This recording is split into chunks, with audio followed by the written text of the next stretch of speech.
C'est la question de la coexistence homme-machine. Je pense qu'on ne sera pas remplacé par les machines.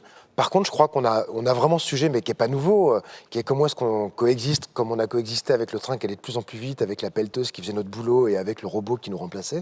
Bah là se pose la question de comment est-ce qu'on coexiste avec ces machines.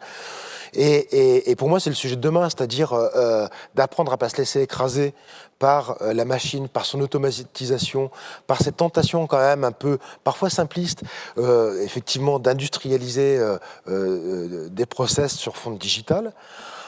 Inversement, renoncer à la machine, refuser la machine me paraîtrait un peu à contre-courant de l'histoire. Et donc, je crois que si la tentation aujourd'hui pourrait être de laisser la machine prendre plus de place, effectivement, luttons contre. Et en matière d'évaluation, par exemple, et je crois que Gaëtan le sait bien pour toutes les démarches d'évaluation qu'il mène, on sait bien qu'une évaluation automatisée ne suffit pas, mais qu'elle peut permettre de récupérer de l'information. On sait bien que derrière, on va avoir intérêt à la qualifier.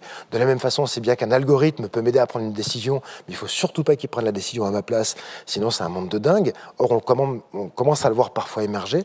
Donc cette question de garder le manche et de vivre avec les machines me paraît être effectivement une question centrale. Et ça va se régler d'un métier à un autre, d'une activité à une autre, mais il faut en débattre, il faut en permanence tous les jours le mettre sur la table, parce que c'est un sujet majeur.